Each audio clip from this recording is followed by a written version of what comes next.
Folks, it's going to be a pretty interesting show today because I love it when we have guests on our show who frankly are in a business that all of us need to know about. Let's be honest. Look around where you are right now. Are things as organized as you'd like them to be? Do you know that down the hall you have that second bedroom that the rest of us had that we don't want anyone else to see because that's the place where everything goes and you shut the door and pretend it's not there, but all along you know it is there? You need to get organized. We all need to get organized, and most of us could use some professional assistance from time to time, and that's exactly where we are today on All In. The name of the business we're chatting with today is Organizing Concepts and Designs with our guest, Dina Braverman, right here on the show. Dina, how are you? I'm great. Thank you so much for having me. Well, thank you for being here, and I hope I didn't oversell it, but is it fair to say that all of us need some help with organization? Possibly you don't, but you certainly know that the rest of us do, and that's how you got into business. Fair enough? Absolutely. So what's your backstory? Have you always been that person to where you always had the knack to keep things organized for yourself, and maybe other people said, hey, can you help me? Or how did you go from knowing you had this talent to turning it into a business? Well, back when I was born, they didn't know what OCD was. And at 2 years old, when I was able to walk and talk, organizing was something that I did in my spare time. So it was always something that I enjoyed and always something that I was good at. So I didn't know what this would turn into a career, but it did, and I'm grateful. Well, it's so much more than a career. I mean, we've learned a lot of new words here over the last year, not the least of which is Zoom. Frankly, if it wasn't for Zoom, I wouldn't have met you, so thank you, Zoom. But the other big word we learned is essential. Organizing is essential. Why is that? Why is it essential that we all try to get organized in our personal life, in our business life, etc.? You are an essential business. I think it's essential on so many levels. First of all, it saves time. So if you know what you have and you know where to find it and it's at your fingertips, you're saving time. Time is money.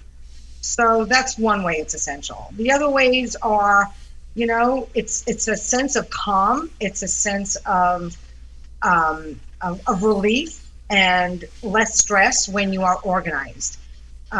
People who are organized just have more time on their hands because they're not searching endlessly for something that they know they have. And then they're saving money because they're not going out and buying something that they know that they have that they just can't find. I would refer to it in my own life as the fluster factor. I get flustered when I can't find something. I know it's here. I just saw it. Right, you know it's there. That's right. It's here. I just saw it, but even in my mind, I just saw it. It could have been 6 months ago. But in my mind, it's here somewhere. And frankly, if I never throw anything away, I'm always going to have everything. Is that the mindset that some of us have, and that's the worst way to be? Well, also there's the thing where less is more. If you have too much of something, you don't need it, right? And people keep things just in case. I might need it one day, or I used it, 10 years ago, and you never know. It's all too much. We live in this consumeristic society and economy, and in America where storage is at a maximum, and we just don't need it all. We're being confined in our spaces by too much stuff. So you can't find it when you need it, as you need it, and probably somebody else can use it. So it's great to pass it on. That's a key thing too. Someone else could, someone else would love to have what we take for granted, for lack of a better way to put it. And I don't want to speak for everyone, but speaking simply for myself, I'm the guy that's probably like a lot of people. I have a lot of clothes in the closet. I just know I'll be able to fit in them again someday, and I'm going to hang on to them until I do. And tomorrow never comes, as the country western song says. Yeah. That never happens. Give me an indication of the types of people that you do work with that need organization, because some people, they get disorganized for different reasons. For example, I would have to think people develop an emotional attachment with stuff, and it sincerely hurts them to get rid of stuff. How do you walk through that process? Well, sentimental clutter is different than most other clutter. Sentimental clutter is something which is like memorabilia, pictures, trophies from their childhood, their kids' things that they've made through their lives, their artwork when they were children. So that's sentimental, and that's a whole different ball of wax when it comes to organizing. And because we've been doing it for so long, we have other ways that people can keep these memories without keeping all the clutter. And one example is if your children have graduated college and they're, all into the sports and they have t-shirts and sweatshirts and all these things from their college, instead of keeping them in bins and bins in the garage, why not turn them into a lovely quilt? So these are things that we think about that the average person doesn't think about, so that you don't hold on to all of these items. We turn things into other things that can be just as memorable.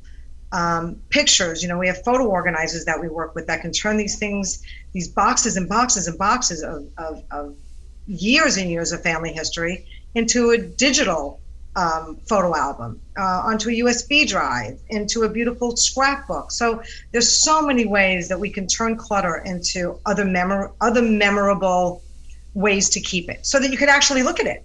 Because those boxes of pictures in the garage aren't doing anybody any good.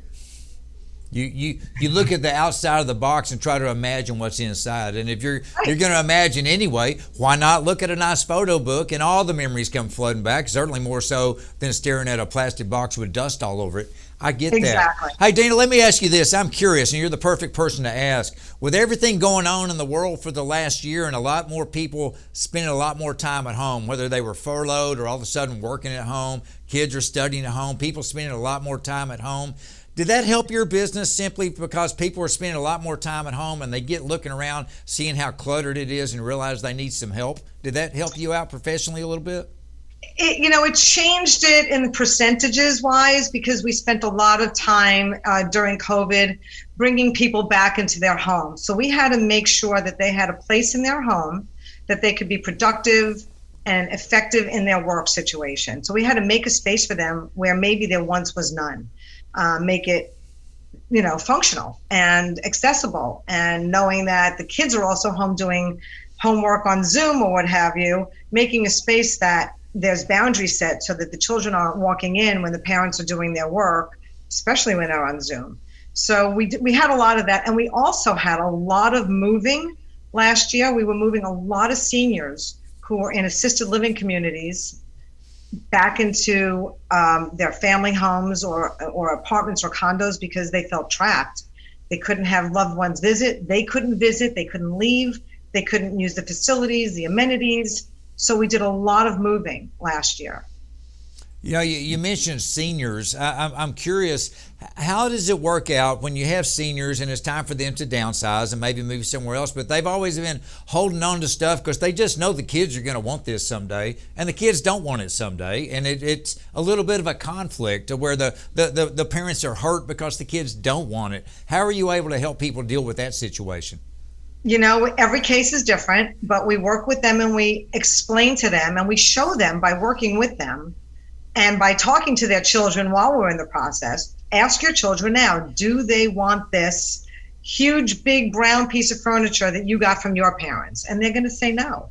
So our job is to help them navigate getting rid of stuff and how best to do it. Our proposition is sell it if you can, donate it if you can't, and trash what can't be donated. So it's a three-step and value-based proposition. So we try to give them money for their belongings, for their treasures. If we can't, we'll get them a donation receipt for those things that can't be sold. And if we can't sell it, we'll toss it, and we'll do it responsibly. We'll recycle what we can, and we'll do it responsibly. And that makes them feel better that it's not all just going to the landfill, that it's just not all trash, and that they're getting money back. So that seems to work in a lot of situations. And they also know, especially after working with a professional organizer, that less is more. As we go into the last quarter of our lives, the last thing we want to do is spend so much time keeping it, cleaning it, storing it. It's just all too much. Just take some pictures and keep the memories, because the memories will always be there whether the material piece is or not. Great information, just a great business, and you're doing really good things for all of us out there. Keep doing what you're doing. And for today, thanks for sharing your story. We appreciate that. Take care. Thank you so much.